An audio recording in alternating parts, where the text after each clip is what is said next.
Welcome to Make Pods Great Again. I'm your host, John Woolley, content creator for the Instagram page, Make Wads Great Again. Welcome back, everyone. Nikki, how are you doing? Hanging in there. How about you?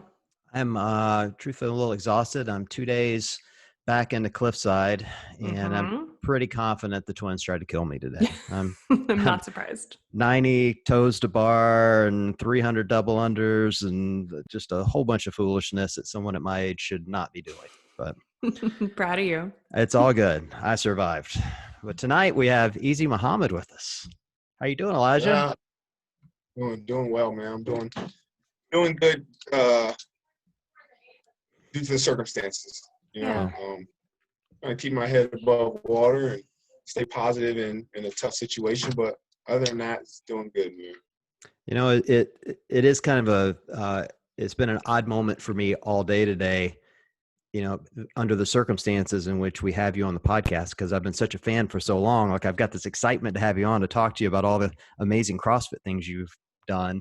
And then, you know, the circumstances we're under are just so tragic and terrible. It's just been kind of a weird moment. I'm sure listeners will understand that.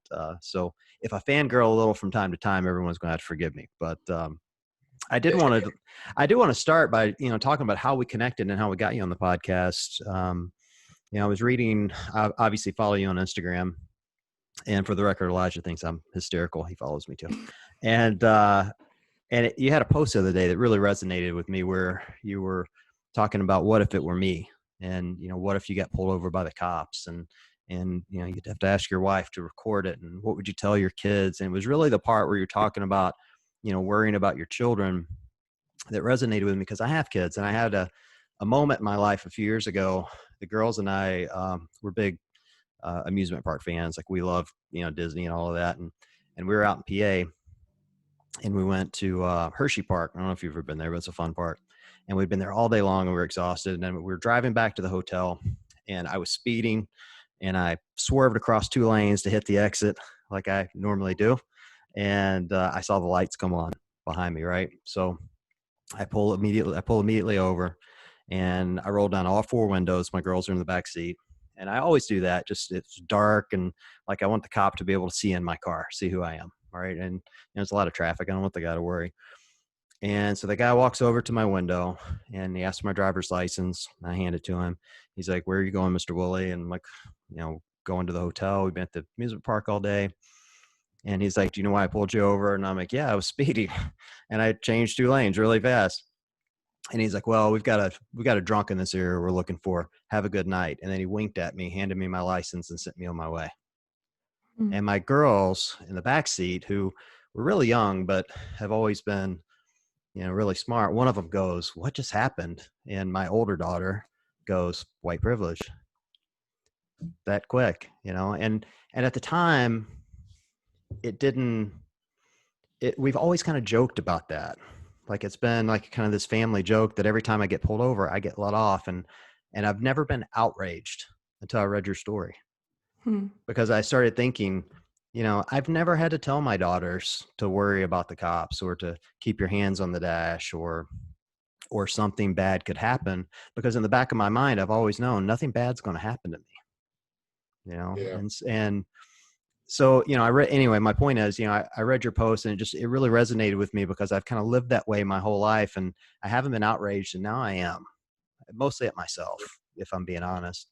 You know, but I mostly wanted to start just by asking you, you know, to tell your story a little bit, where that came from, you know, just kind of your feelings in the moment. Yeah. So just to be upfront, I've never had a crazy encounter with the police. You know, like, the most that ever happened to me is I've been slammed on a police car, and I've been arrested twice. Petty, silly stuff that I shouldn't have been doing anyway. In all rights, I should have got arrested, right? I should have been cuffed. I was young, and I was doing things that I shouldn't have been. I've never been in an aggressive, hostile situation where I thought my life was in danger. Fear comes from the media. The fear comes from the environment that I was in growing up. But in this situation, it was just kind of like, it's me in those situations. Like, I wasn't thinking my mom might lose her son. I was just thinking, like, oh shit, like, it's just me. Like, I don't have anything to worry about. But now you flash forward, you know, 15 years later, and I have 4 kids, and it's not about me anymore. And, it's about putting them in the best position they can be in and raising them to be any citizens and making sure they understand to love compassionately. So through everything that's been happening, it's just been kind of like you start to build this fear of like, they're killing us, like they're shooting us. And so I made the post. You follow my platforms. First post, it's in there by the boxes. The first post I made was on Facebook. And the first post stated basically, does your child have a black doll in the household? Does your child have an Asian doll in the household? The reason why I said black is because, of course, I'm black. First post, just to see where people are at, to see if you're leading your child down the right direction. And we don't understand this and we don't think about this, but having children makes me think so much about how the brain functions. What am I teaching my kids? What am I doing around them? What are they going to take in? The reason being is because we can be conditioned to act a certain way and do a certain thing that we never know we were conditioned to do. I.e., your child said white privilege. You've never probably told her, hey, we have white privilege and we're allowed to do things that black people can't do. But because she's been in situations, because maybe she didn't have enough black friends to see this, or maybe everything was inside her bubble where it was like, oh, I turn on the TV, it's white TV show, white this. And then I go home to my family, it's white this. I go to church, it's white this. And maybe because she was in those situations that she realized like, oh, like, yeah, like I got it made.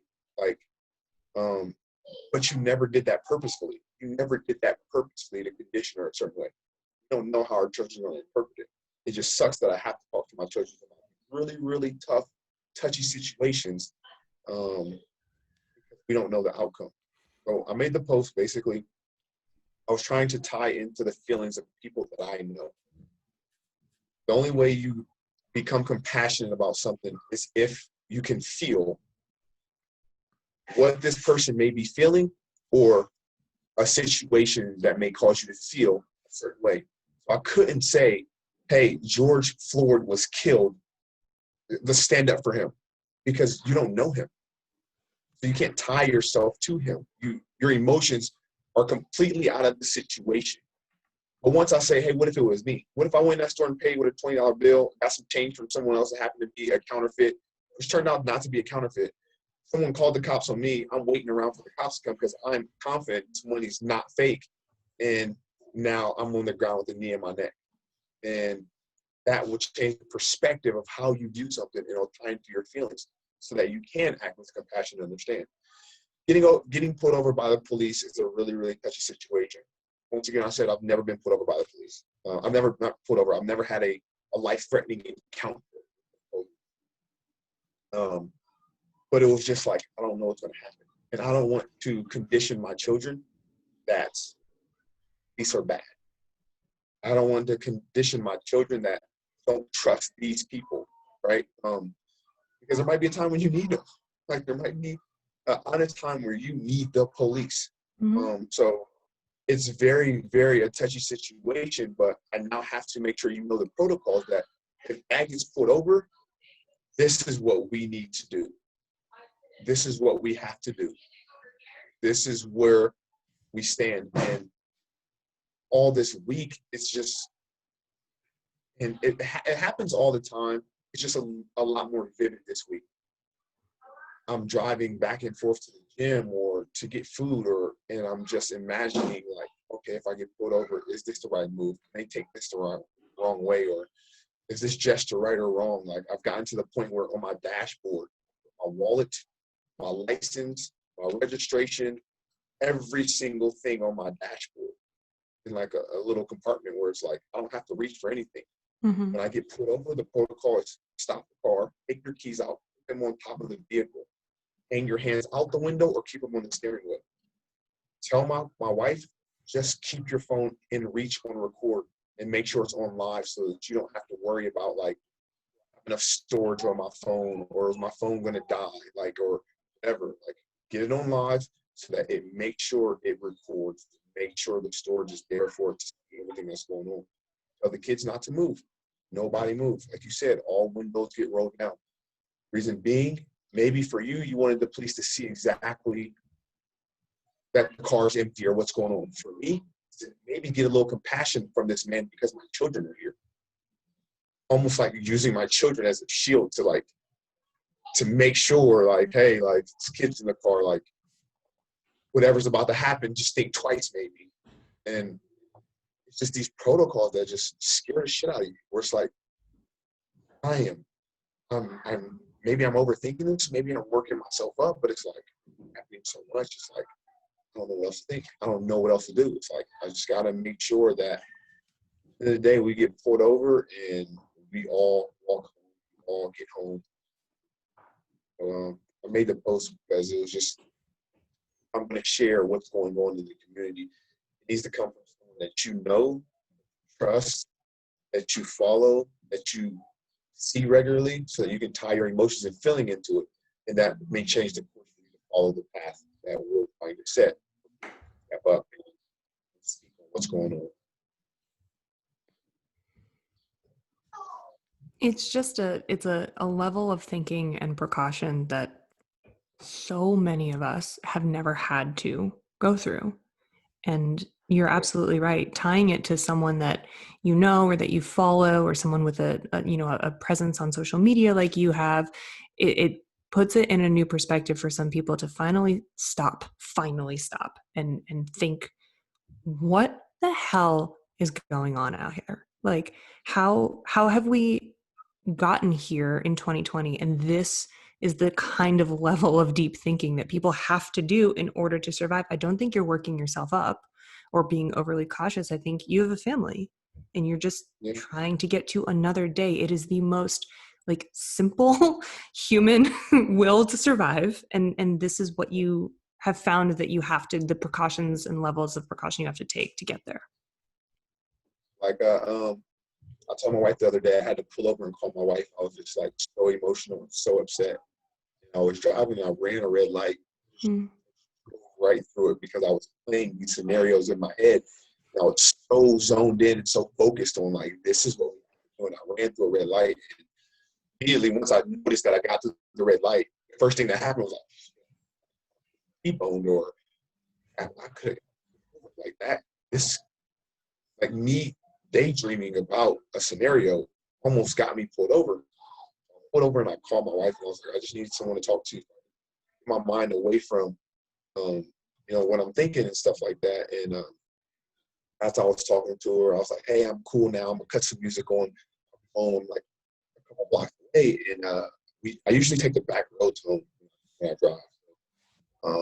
We have the freeway right around the corner, and then you can take like the country back road, house and stuff like that. I had a daydream right as soon as I got off the phone with her, just kicked right in, and I was driving down the back road, and I was like, for some reason, I was speeding because I just wanted to get home. I wanted to get home as fast as possible, so I was like, gotta get home, and I got pulled over. Remember, this is all a daydream. This is just me just running through things in my head. And I didn't pull over. I just was like, I'm on the back road. There's no one here to see me. There's no one here to film the situation, or I don't know. I'm dead here. I'm not pulling over. And I called 911, and I told them there's a police officer behind me. Please let him know to not get worked up. I'm just driving home. I just do not feel comfortable pulling over on a back road alone by myself with the police officer. What's going on right now? And you can stay on the phone with me. As soon as I get home, I will get out the vehicle. I would like whatever precautions need to be taken, I will take them. But just understand where I'm coming from. And the lady stayed on the phone with me. I got home, and then the day home, and I was just sitting down thinking, like, what has things come to when I have to, when I'm like playing all these different scenarios in my head just to get home. And, it was just heartbreaking me, man. Like, I'm walking in the house and crying, and I'm just like, let me stop crying for the kids come.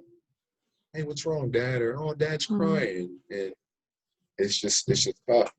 So it's just been a really, really tough week, man, with all these thoughts running through my head, trying to figure out what's the right way to go about it. then just seeing social media. Like I've been so engulfed with social media or tied up into social media right now because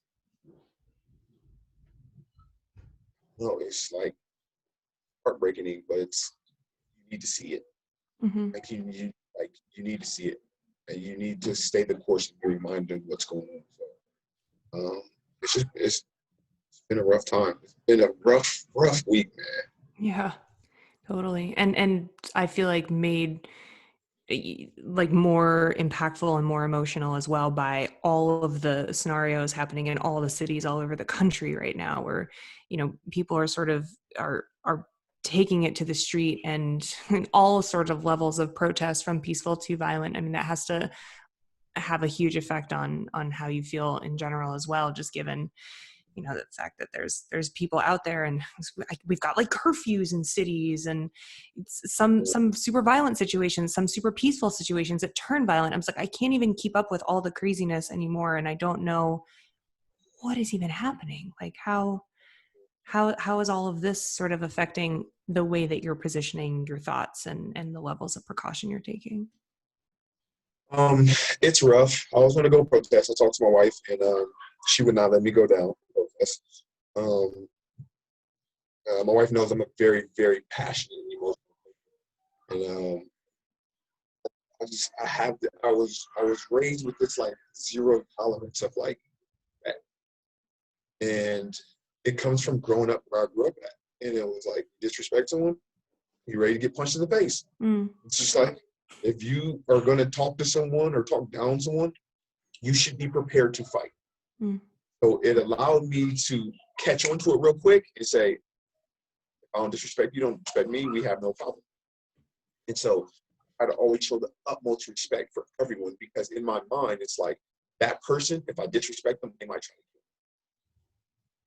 me. Like, in my mind, it's just like, that person's going to try to hurt me if I disrespect them.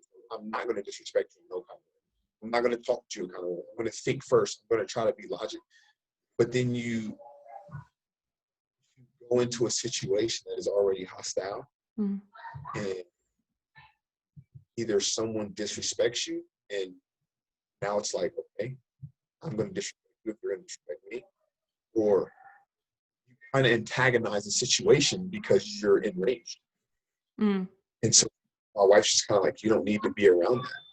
And if you go around that, I kind of know what's going to happen with you, because I know you're upset right now, and I don't want you down there. And so just kind of I stayed away from it, because like the only thing I can think is rage. The only thing I feel is like, man, I would love to do that to one of you, what you did to us. And then you sit down and you think, and you're like, that's not right.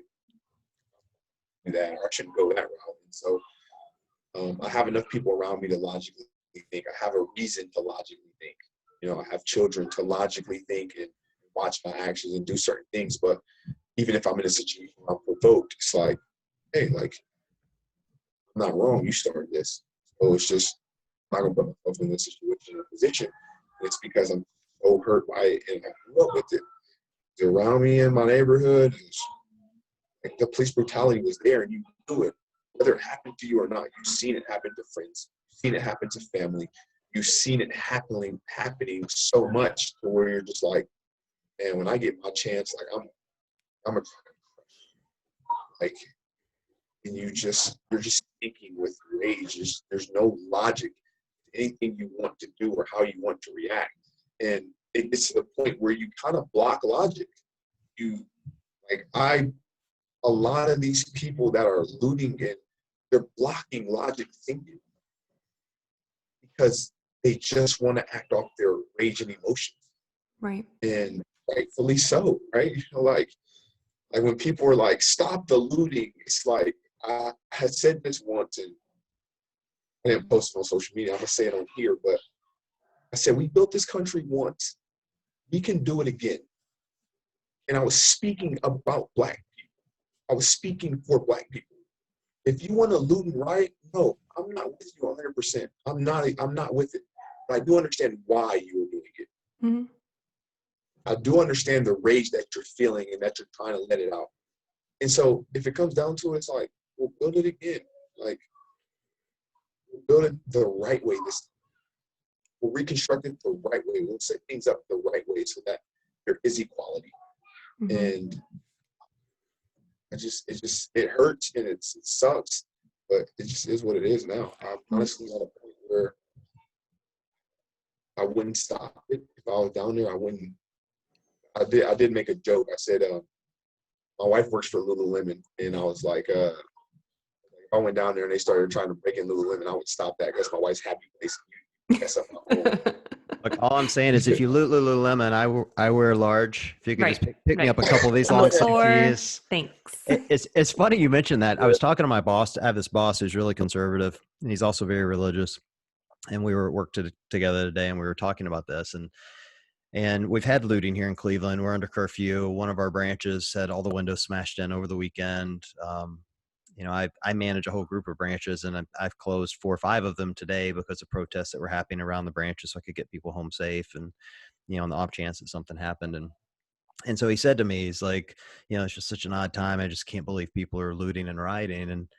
And he said that to me because he's never experienced that level of rage. And I said to him, I'm like, Parker, like, we're in the burbs, man. Do you know how mean these women got when we closed Lululemon for the pandemic? Like seriously, and that was that's like the tiniest little thing ever. Imagine when you have people murdering you, like when you literally have people murdering you in the streets, the level of rage that comes from that. And when you have an entire system that's been designed to keep you from advancing, it creates that. And so while I don't think anyone would ever, can justify smashing in windows and stealing or whatever, I think we should be able to understand it, or at a minimum, understand the feeling that causes normal, sane people to do that. Right. Or I think at least remembering that there's humans on the other side of this, right? Yes, it's hard to condone small businesses being looted, whatever, and especially minority owned businesses. And I know that's a lot of the sort of counter argument here, but remembering that there's humans on the other side of these are people who are looting and trying to sort of stand for something, and their rage is blinding them, but they have a human reaction to everything that is happening to them. That is something that you cannot ignore, even in the face of maybe the facets of this that aren't right. Yeah. Sure. 100%. And that's where a lot of people are feeling like things are going wrong, where it's like, oh, they're looting and they're breaking stuff and they're burning stuff. And it's just like, don't forget what this country was built off of. A post was made and it broke me down so much that I was like, holy crap. And it said, America should be happy that we just want justice instead of revenge. And I sat down and I thought about it. And I was like, holy crap. We're just fighting for justice. We're not trying to kill the people that killed us. After all the killing, all the slaying, after all the slavery, all the beatings, we're still not trying to kill you all. We're still not trying to hurt the people that oppressed us. We're just trying to fight for justice, for them to pay the same price that we would pay if we did it. That's to me, that's almost insane. It's wild when you think about it that way. Yeah, that's all you're fighting for. It's like, man, Justin, the post, when that post was made, I sat down and I was like, holy crap. Just imagine if we said, you know what, we're going to start killing people. Any white person we see, or any person that I feel like is privileged that oppressed me, is dead. That's when things become drastically scary. Even with everything that's happened to us, everything that's done, everything that we've been through, things that we're still going through, that not only my mother went through, probably my nephew and my sons are going to have to see a little bit of. My mother went through it. Her mother went through it. Her mother went through it, and her father went through it. It's like, all we're fighting for is for you to treat someone of white privilege in the same manner that you would treat a black person if we were in the same situation. Like, And how is it 2020 and we're still even having to Well, have this conversation? look, I think so, people think the civil rights movement was 100 years ago. Like, my dad's going to be on the podcast in a couple of weeks, and I'm sure you've seen me post about him before. He's a CrossFitter and whatever. yeah, But he was an athlete in college, and he told me the story one time. I should have him tell this on the podcast because it's really interesting. He was a pitcher, and when he was young, high school, college, whatever, and he was left-handed, so it was kind of really good in the area. Now, we grew up in rural Mississippi, and he grew up in this little town called Ripley, which is like the size of a postage stamp. All right, it's a tiny little town, and they had African American baseball leagues back then, and they were all African American. Well, these grown men would come pick him up. He was 16, but a really good pitcher. They'd put him in the back seat, cover him in a blanket, take him to the game. What? He's like, John, these are like 40-year-old men. They would call him Mr. Roy, always called him Mr. Always. He'd pitch the game. They put him back in the car, cover him in the blanket, and carry him back across the railroad tracks because if they were seen with a white kid in the car, they'd be lynched. Now, this isn't 200 years ago. This isn't 100 years ago. My dad's 75, right? So this is 60 years ago. 60 years ago. Like, that's not, think about that. And so you think like, people think, oh, the civil rights movement was forever ago. It wasn't. Like, No way. that generation is yeah, still alive. They're absolutely still yeah. alive. And a lot of them, like my dad, have come along and have reversed their feelings that they might have had back then. But there are plenty, But that goes right back absolutely to plenty what that Easy was haven't. saying about like how you raise your kids and like the sort of mentality that you need to instill early on to get this sort of holistic view of humanity. Yeah. Listen, I talk to people, like, I'm not a psychologist by any means. When I found out my wife was pregnant, I was a senior in college. I was a junior in college. And from an early age, I knew, like, okay, I want to be a father. Maybe, I don't know why, but like, I knew, like, the one thing I know I'm going to do is I'm going to be a dad. Maybe it's because I didn't have a father in my life that I was like, I'm gonna be a good dad. Like, I might fill out a lot of things. I'm not gonna miss it this one. I'm gonna put the time in this one. So when I found out that we were having a kid, my senior year, I said, I'm gonna take an adolescent psychology class so that I can learn the functions of when they grow, when they start learning things, when they start taking in certain traits and things like that. And I was just like, I need as much information as possible. So at a young age, I mean, I'm a junior in college, senior in college, my whole objective in life was to find out how my child, hey, boys, close the door, don't open it. My whole objective was, how are my children going to process things, and at what age do these things start? And start looking up more and more information, and looking at how the brain functions and things like that, and just common sense. And I was like, man, you can condition your children in a certain manner and never speak a negative word on another race or how someone is or anything like that. And so it's the simplest thing of like, you've had kids, John, and so your kid falls, scrapes their knee, and you just kind of look at them like, come on, get up, and then they just are fine. And it's like, but you react like, oh, you okay? Is everything okay? And they start crying. Mm-hmm. And it's just like, they're not just taking in what you're saying to them. They're taking in how you react, what's in their atmosphere in their area, what they're seeing daily on TV, how you speak to your spouse, or what you do. Like, it's so much that you got to be on point with kids. And so don't get me wrong, none of us get it right. None of us parents will ever get it right. But it just got me thinking about, like, black kid is conditioned to know white, to understand white, and to think white better than black. How? When they cut the TV on, they see white cartoons, white TV shows. All right, when they go to school, they usually have a white teacher. All right, they have a lot of white kids in their school. Even if you're predominantly black school, you probably still have white teachers, which then again conditions you to understand that a white person is in charge. We have a white principal. All right, we had one at my school. We had more white teachers than black teachers. So even though you're never saying anything like white people are this or white people are better than black people, vice versa, your child is already picking up and being conditioned by certain things in certain atmosphere. Let's talk about the bubble. You go to church, all white church. right? You go to the grocery store in an all-white neighborhood. You live in an all-white neighborhood. You interact with all-white people and their kids are white. You become conditioned a certain way to feel, I have a privilege or I'm better.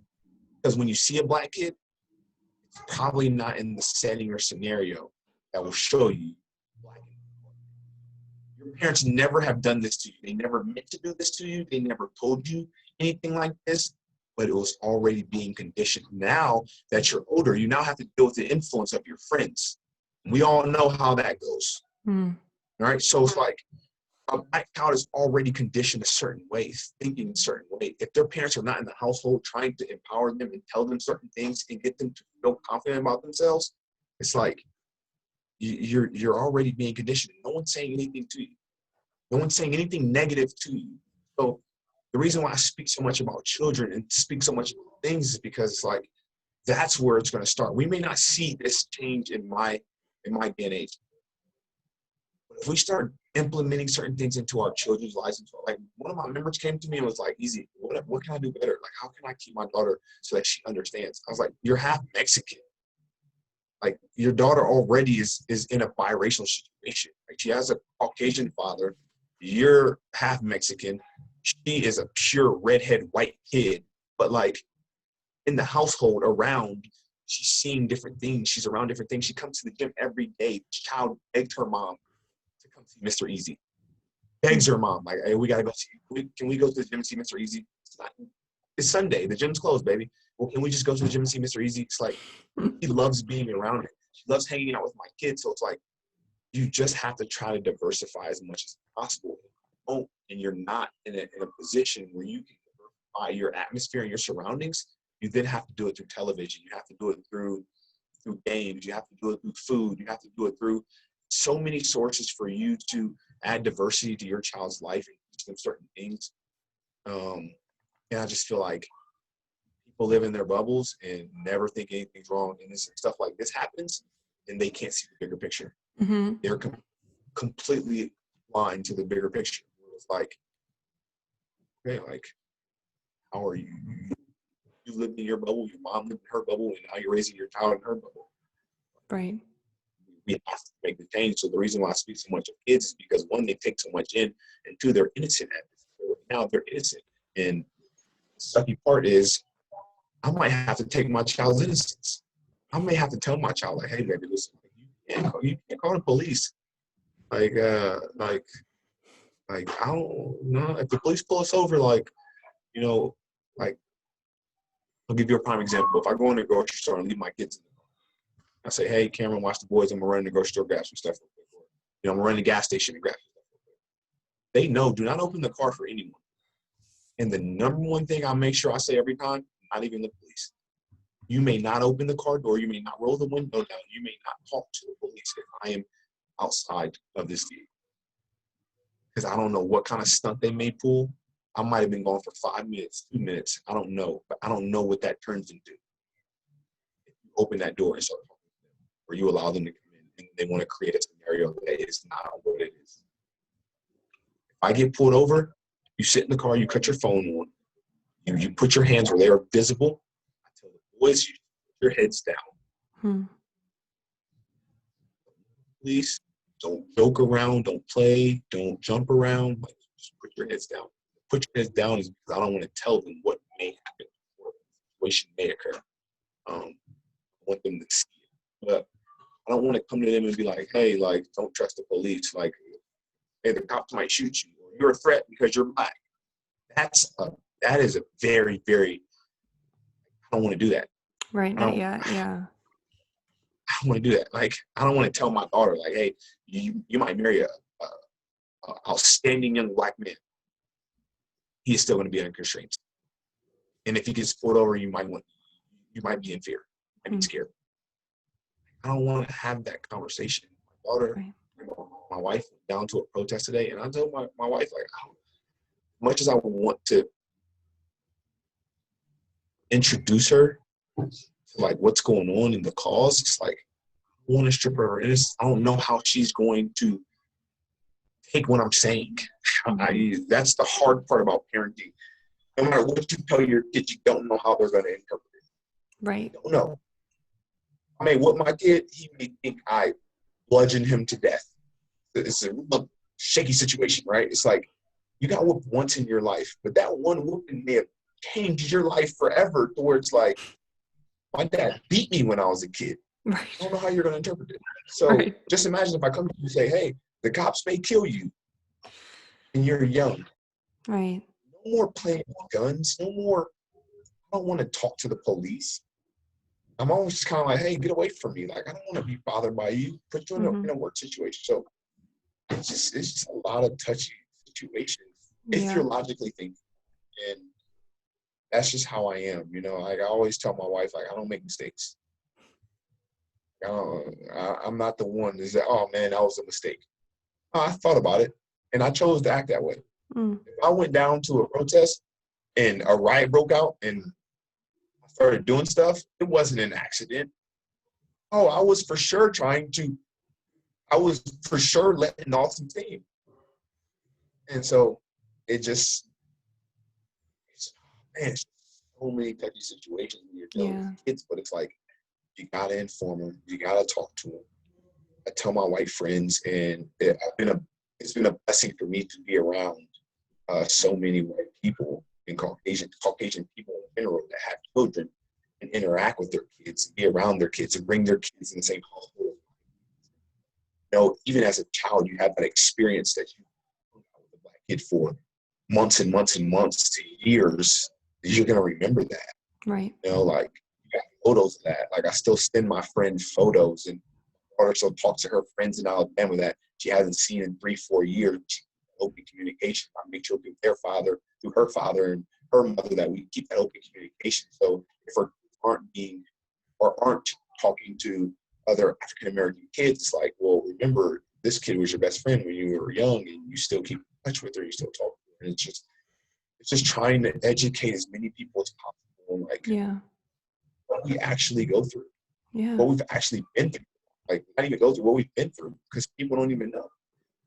Well, I was going to say, I appreciate so much you taking the time to talk to us about all of this, because it's real personal, and it's real emotional, and it's real intimate. And it's, first of all, like, thank you for opening up and being so honest and forthright with us.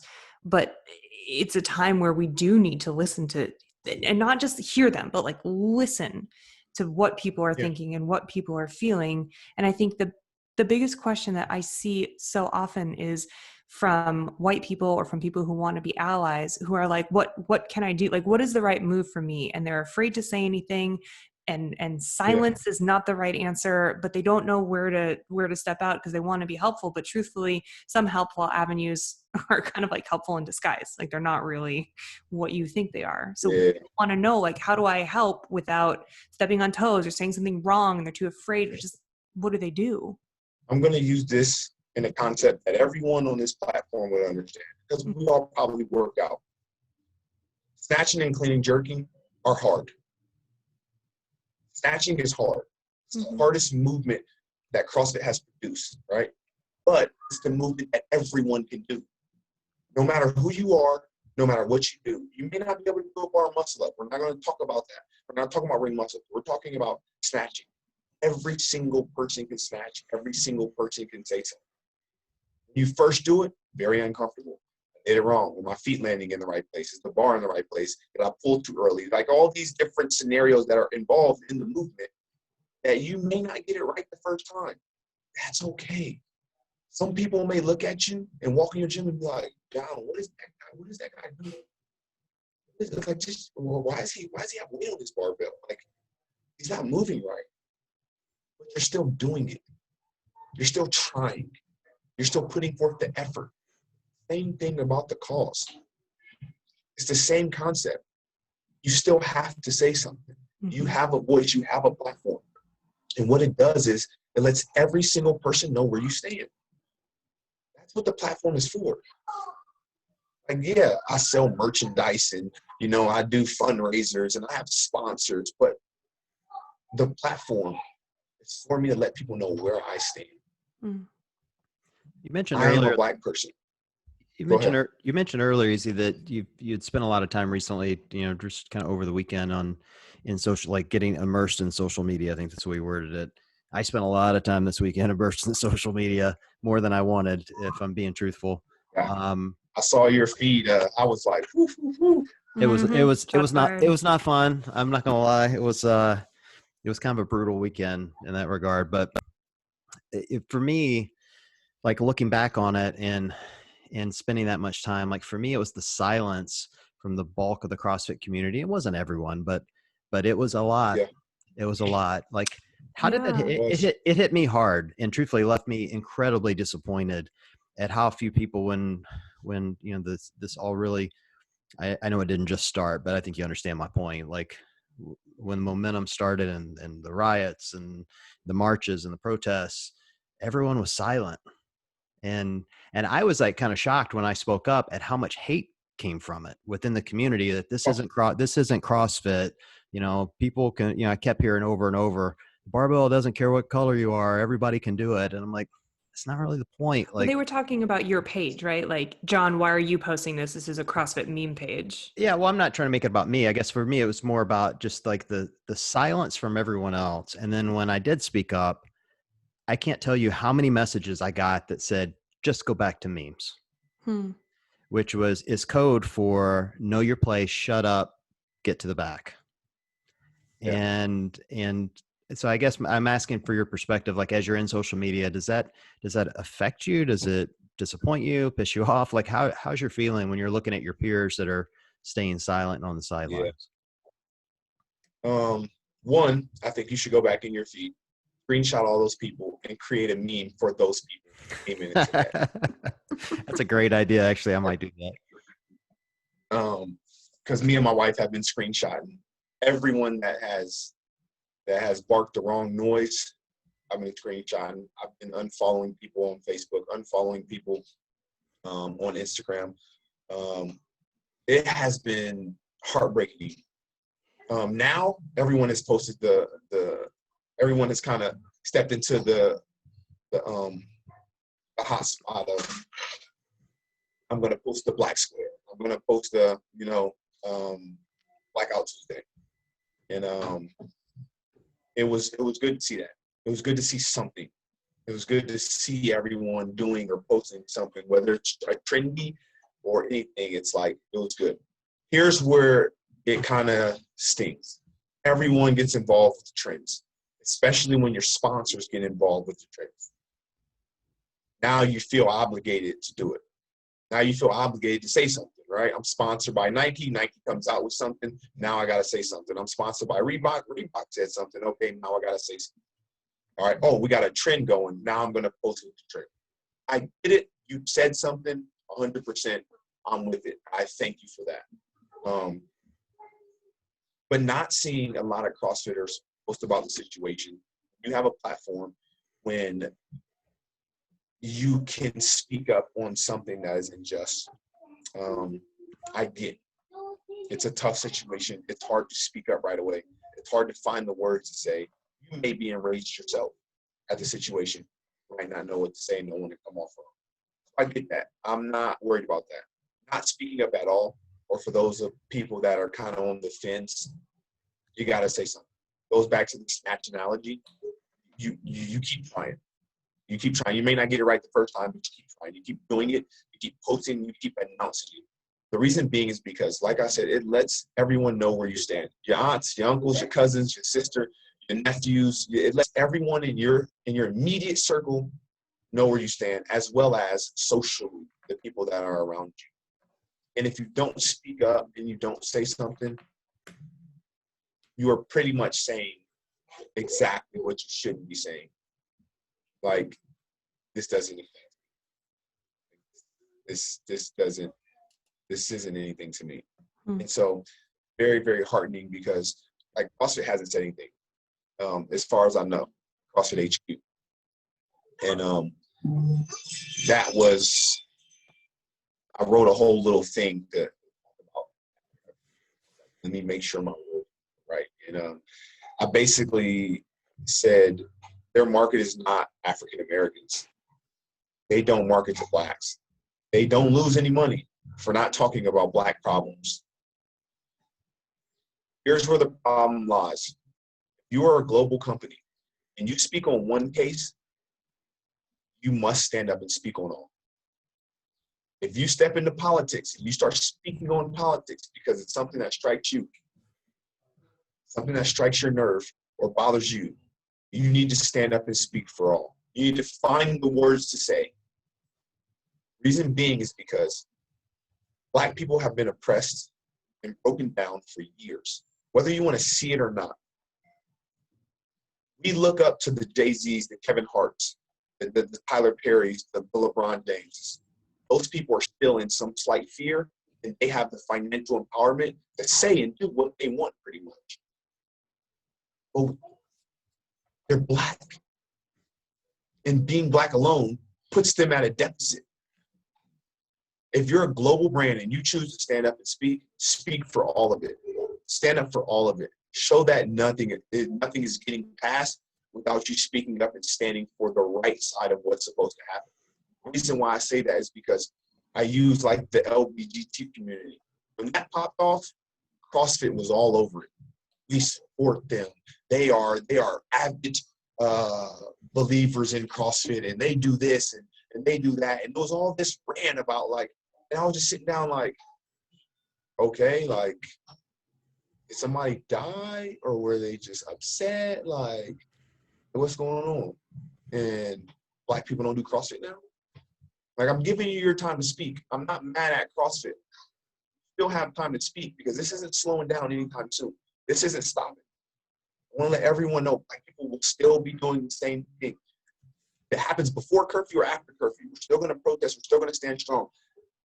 I will make it my personal goal to make sure that we continue on if I need to.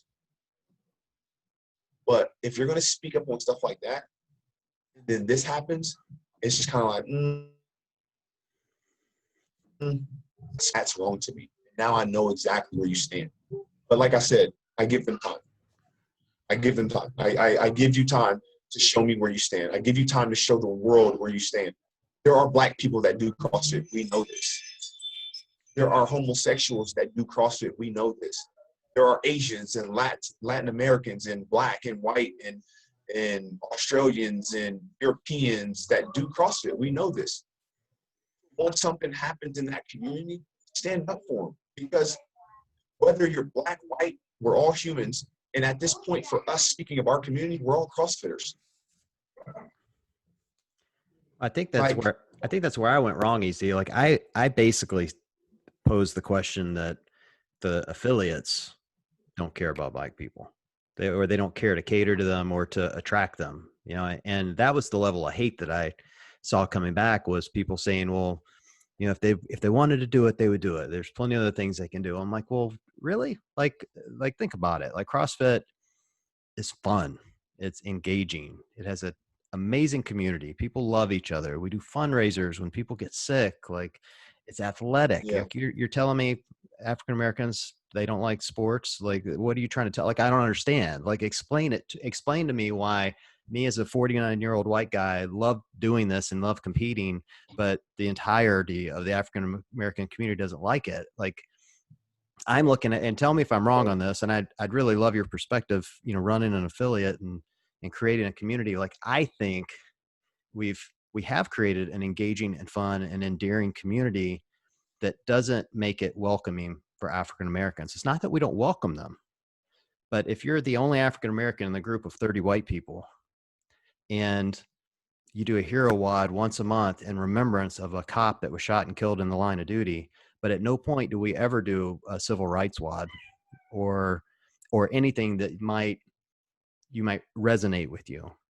you're never going to feel at home and in place. And so that's my theory. Please tell me if I'm wrong, but I'd really like to know, like, how do you combat that running an affiliate? Like, how do you build an affiliate that's truly inclusive of all, that makes people want to come to you, all people? Yeah, for sure. Like, I'll be very, very vocal about it. And I have no problem. It's hard for me to do Murph sometimes. Like, it's hard for me to gear up for Murph. Like, I get it. I get I get everything for it. Like, but it's still like, okay, like we're supporting these people and doing these hero workouts actively. And there's nothing for anything black. And Dave Castro came out with something that said, hey, like, you know, he had messaged someone and said, you know, Martin Luther King wasn't a CrossFitter. So we do hero workouts for fallen soldiers that were CrossFitters. I said, great point. I get that 100%. Like, I'm with it. But, like, are we not looking at the bigger picture here? Are you just saying that so that we can keep it as tight-knit as possible? If so, that's cool. All right, we'll go to the affiliates. How do we make an affiliate more like opening for a black person to come into the door? A lot of things you can do, right? You can show that through your marketing. One thing about CrossFit is you never see black people in the face of CrossFit. Chandler Smith is a top-tier athlete, a damn good CrossFitter. How much is he marketed in CrossFit? Think about all the documentaries that you ever thought about. It was the CrossFit favorites or it was the top-tier athletes. It's like, are we just focusing on the top? Don't get me wrong, Matt Frazier deserves the spotlight 100%. He's going to get the spotlight anyway. He's a top-tier athlete. What about the rest of these other people that have journeys that got to the CrossFit Games that are here, that are top tier? So it's like, when we sit here and talk about like sport in general, it's like, why would I walk into a place where all I see is white people? All you market is white people. All you think about is white people. Like, it doesn't fit me. Of course, along with that, it's expensive. You think I'm going to send my kid to a gym that's $150 a month for general fitness when we need to be working on sports where he plays basketball? Probably not. In the black community, probably not. You got to remember, the areas in the inner city, they are looking for their kids to be successful in something so that everyone can get out of the inner city, so we can find a way out. So if my kid's good at basketball, we probably don't care enough to go do CrossFit. I'm going to invest in sport. That's going to either pay for college or that's going to get us out of the situation we're in. That's just the general idea. Along with that, CrossFitters are in a bubble. It's white people in white bubbles.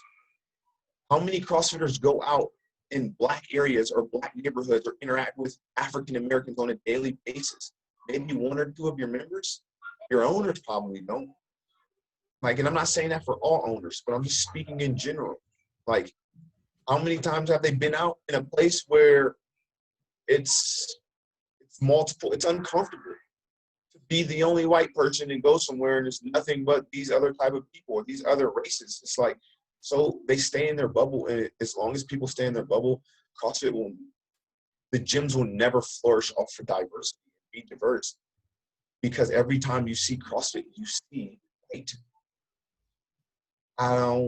Me personally, I don't want to get in that. So for me, I try to do other things. Like, I went to trivia night. I suck at trivia.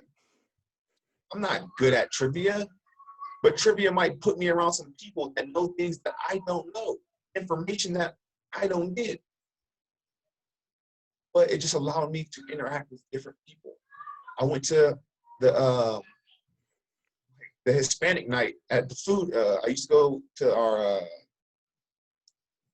farmers market, and then we have a night with nothing but Latinos and Mexicans and Hispanic community. And I was like, I'm gonna go down here and dance with them and hang out with them and talk to them. And then it's like, yeah, we own this burrito shop, and I'm like, oh man, I own a gym. And it's like, okay, let's talk. All right, yeah, come check out my gym, and we'll support you. And it's just building a relationship. But it's like, I'm the only black guy down here salsa and dancing and looking at the food, but it's just the way I want to go about my life and make sure that I am interacting with other races outside of my own and learning other cultures outside of my own.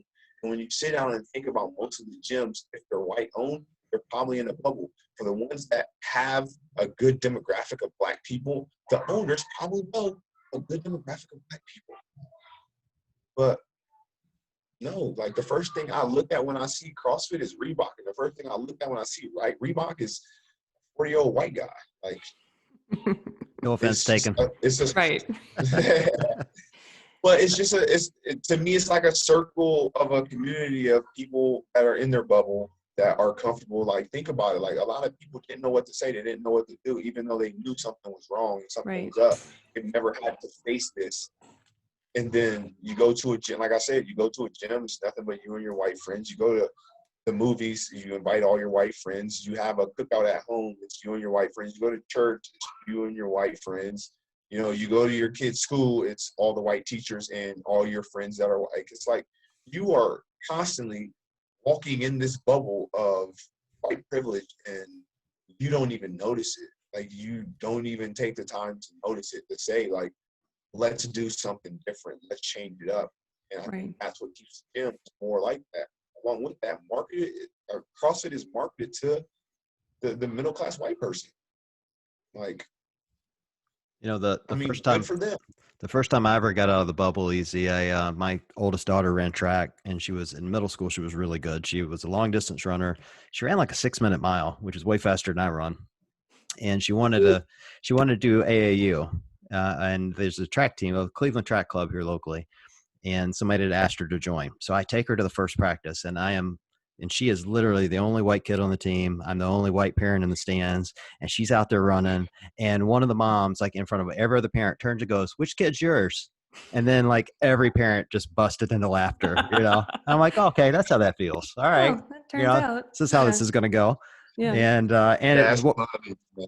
what was even funnier is, then they all became really stereotypical with me. They're like, well, thank you so much, because none of our kids, they all want to sprint. Like, nobody wants to run long distance. We're so glad your daughter's here, And we did that all summer. We traveled all over the country, or kind of on this side of the country, and it was a really amazing experience for me, because I had always been in that bubble. And so to really have like kind of a 90-day window where every weekend I'm with all these families, and you're the only one in the group, it was a really unique experience. And, I would love to see our affiliates figure out how to do that. Yeah. And don't get me wrong, like, it's going to be tough. But once you set the tone, it's the same way as you set a tone in your gym. And I've seen this in multiple gyms. I do it in my gym. And I think it's a wonderful thing. When a drop-in comes in, everyone has to speak to it. Mm-hmm. I've done it multiple times. When a drop-in comes in, you got to speak to him, right? That person walks in, it's a drop-in. He'll never be back. He feels welcome. And when he comes back into that town again, he knows exactly or she knows exactly where they're going, because you make them feel welcome. And just setting those type of standards in your gym, saying like, hey, like, look around. Like, there's no black people in here. No. There's no black people in here. There's no Hispanics in here. Like, hey, what can we do? Talk to your members. Like, invite some people in. Like, bring some people in. And you'll start to notice that not only are you in your bubble, but all your members are probably in their bubble too. You'll start to see the trend. Yeah. For me, I think one of the most important things that's coming out of this period, although it is like very difficult and emotional and stressful, is this type of open communication where we can start saying this stuff out loud. And like, I appreciate the most when there's no finger pointing, and there's no blaming, and there's no like sort of like inciting of hate, which is unfortunately like what's been happening so much on social media. But when we can have a conversation and someone can say, hey, I think this is a problem, and someone else can say, I hear you. What are we doing? What can we do? How do we move forward? Like, that is, for companies that need to step out there and say something, for gyms that need to, and businesses and small organizations and communities that need to support one another. Like, now is the time to listen and work together to figure something out. Like, I really hope that we can appreciate the people who are stepping out and being human and communicating. And I really want this open communication to last, because that's how we can make change. Like, I'll tell you a couple times. One time I was really, really uncomfortable. I went with Frony. It was me and Frony. And he may be able to tell you the time he was uncomfortable with me, because he expressed to me how uncomfortable he was, right, in the situation that we were in. So I wonder if you remember from when we were in college. I won't talk about it, though, but a little check up. But he invited me to his bachelor party, and we went to a NASCAR race.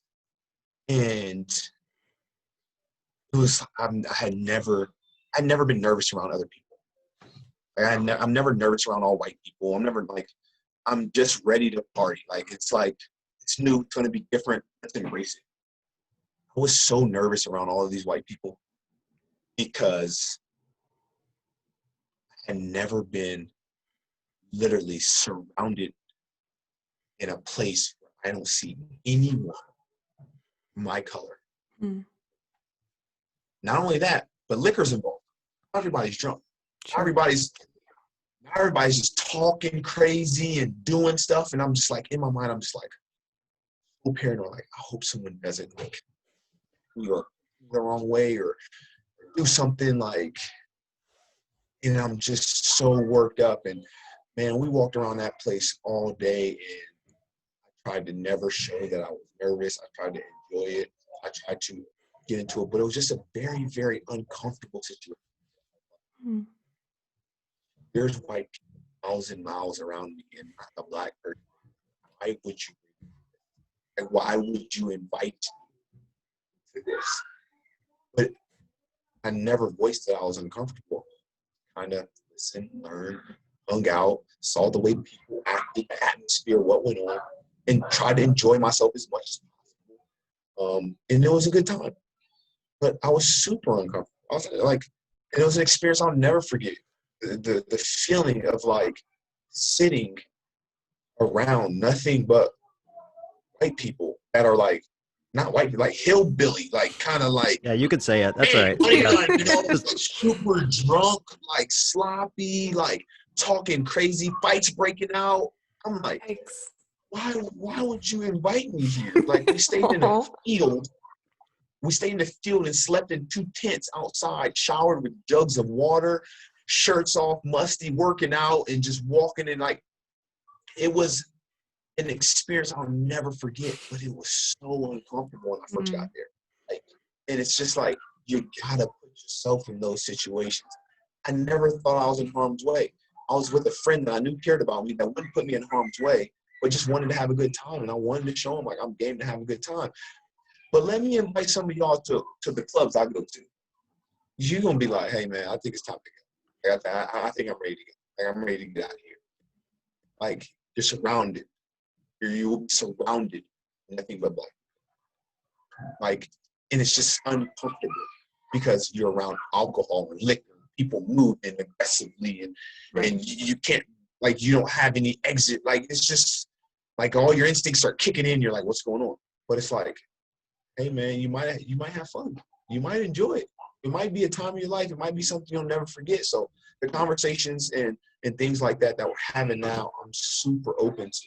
I'll tell you another one. Yeah. I was with Froning, and we were in the gym because we used to train together in Tennessee. And he got mad at me because I never watched Rocky. And I was like, what do I need to watch Rocky for? It's not a white guy, it's a boxer. Like, you know, he's like, you've never seen Rocky. He's like, you're not even American if you've never seen Rocky. You know what he made me do?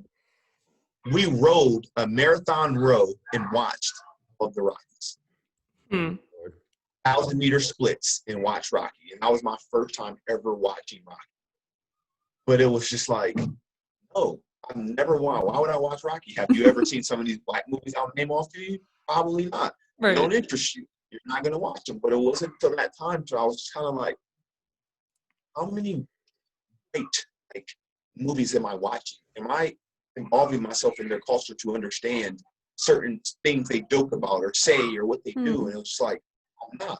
I wasn't in it. I wasn't into it. And it wasn't until those instances where I was like, let me watch Rocky a little bit more. Yeah. You know, let me watch some of these channels that I haven't been seeing. But it's like, are you doing that? Have you ever went on Netflix and watched a movie where it was all black cast? Like, have you ever just said, you know what, this movie, I don't really know, it's nothing but black people, I'm going to check it out, I'm going to try it. No, you probably haven't. You probably watch all the white movies and white TV shows that your friends tell you to watch. And so then again, you're just trapping yourself for when a situation comes out to be like, oh, I don't get it. Like, I don't understand. It's like, of course you don't. Right. Please tell me you made Rich watch Like, Friday. Listen,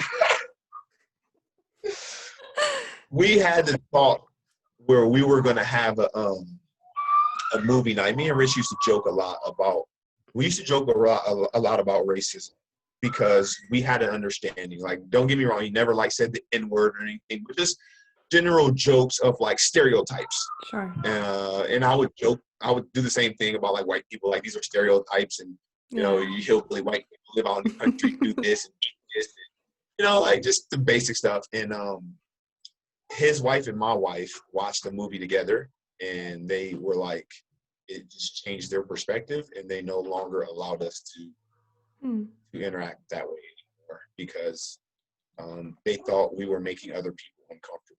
Interesting. I'm pretty sure we were, but they had watched the Black movie, and it made them uncomfortable, even though they were very, very close and still very, very close.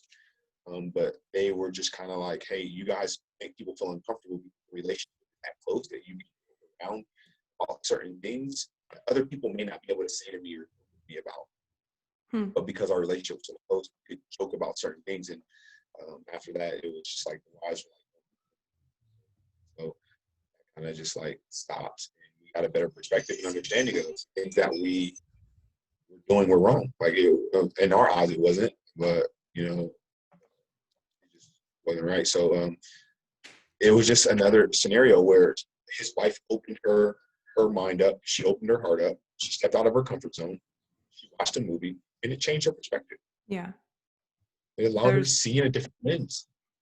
There's so much that we can teach each other, and I'm really glad to see people stopping and listening and taking time for one another. And I hope that it continues in this pattern, because there's, just like I said before, just this communication, like just having this conversation with you, Easy, is just so, it opens up my mind to so many of the possibilities and so many of the hardships and things I've never thought of, even though I could sit here and be like, I think I'm an ally. I've tried to be an ally, but am I in my bubble? Yeah.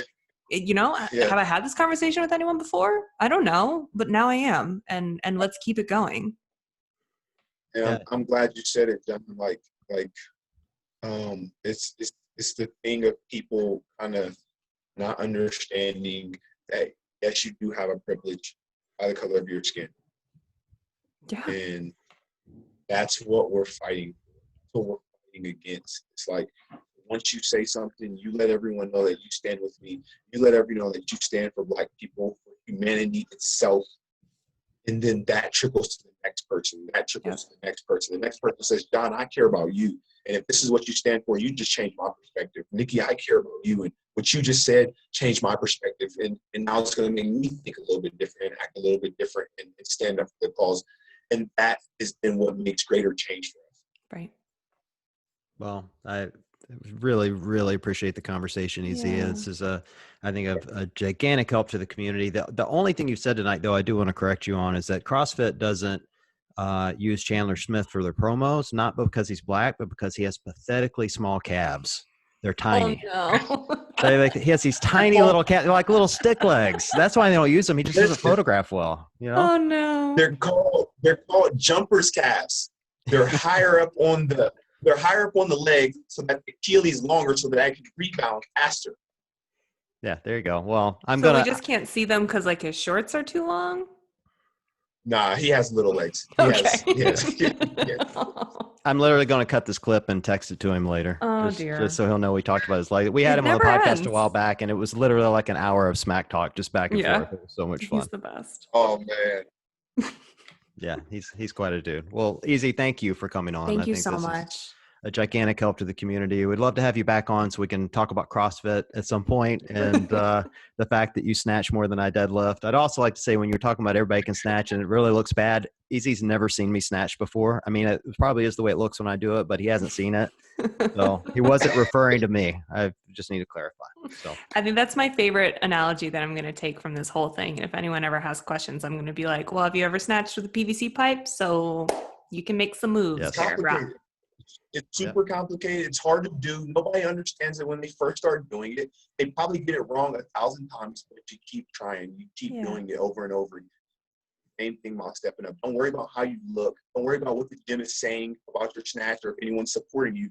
You are stuck on trying to achieve the goal of getting something right. Just keep trying. So just keep talking. Just keep speaking up.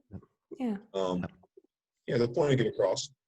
I love it. That's great. Well, thank you so And much. If you're wrong, if you're wrong, I'll come on your page and comment. And there you go. Too. Get in the comments. I'm gonna get the popcorn. Please. Yeah. Yeah. The comment section has been it's been a ride, to say the least. And hopefully it's starting to end. We'll see. Well, thanks again, Nikki. It was great to see you as always. Of course. To everyone listening, we really appreciate you guys joining us tonight. And we will catch up with you all soon.